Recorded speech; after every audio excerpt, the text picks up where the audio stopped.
qui fait beaucoup pour les enfants. Bonjour Christine. Bonjour Et Pascal. puis Madame Thérèse Brouillet, qui est vice-présidente de l'association Vie et Chansons, en compagnie de notre petit marmiton de tout à l'heure.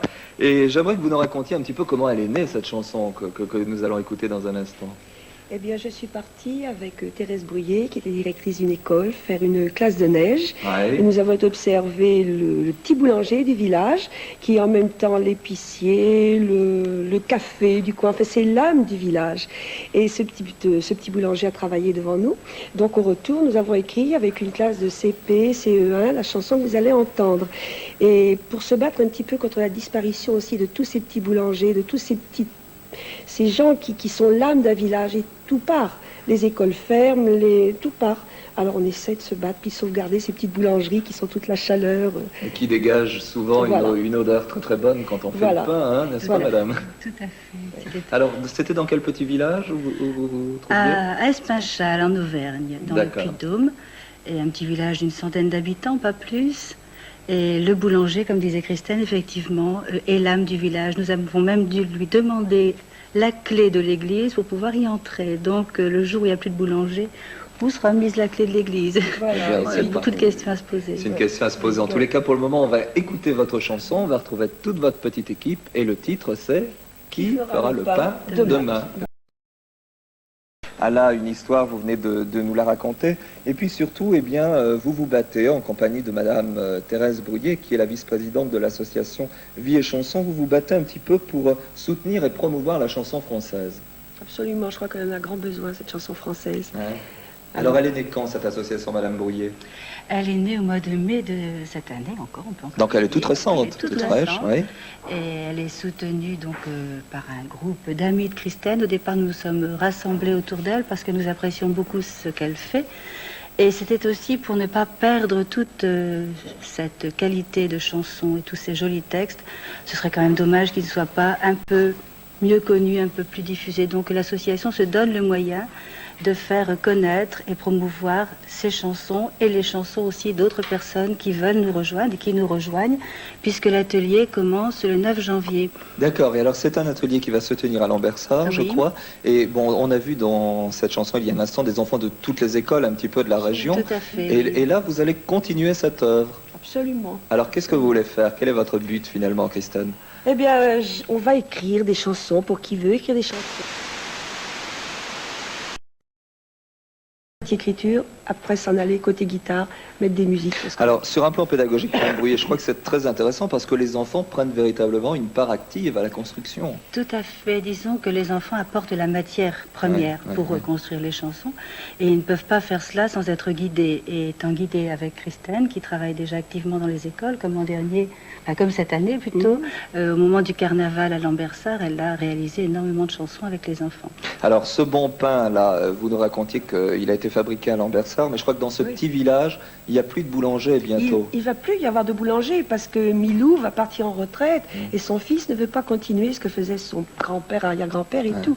Alors pour nous c'est un peu désolant. Il y a eu une telle ambiance dans ce village, on trouve que c'est encore une mort qui s'amène dans ce village. Eh ben, Et on aimerait bien envoyer un boulanger On là-bas. va essayer de trouver un boulanger. Et ce il y a boulanger bien... travaillerait parce qu'il y a un centre d'animation important. Eh bien, c'est un appel peut-être à un jeune qui est déjà boulanger ou qui veut se lancer dans ce métier. Il y a du travail pour lui dans le Puy-de-Dôme. Il nous téléphone et puis on vous donnera les Ça serait coordonnées. extraordinaire. Merci en Et tous les Pierre cas. Bante nous parraine. Pierre Bande vous Ah oui, parle. alors, Eh bien, en tous les cas, je trouve ça formidable et puis j'espère que votre atelier aura beaucoup, beaucoup de succès pour 89 puisqu'on est bientôt dans la période des vœux.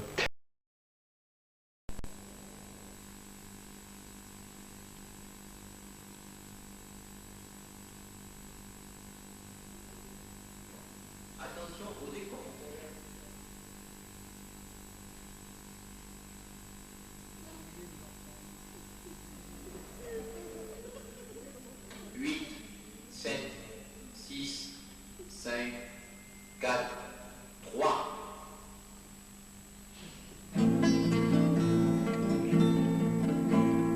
Qui fera le pain demain? Le pain allongé, doré, le pain en couronne, personne. En ce beau village, dommage. En ce beau village, dommage. En toute saison, le matin, les gens du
fourré, puis le pain, la pâte fait plusieurs fournées qui sortiront de et bien dorés. Le boulanger, couleur aride, à Espanchal, fait nos tartines. Quand il sera beaucoup trop vieux, il fermera ses malheureux qui fera le pain allongé, le pain en couronne. En ce beau village, en ce beau village, en toute saison, le matin, la boulangère vend le pain. Parfois le boulanger s'en va, le livret à qui ne vient pas. Le boulanger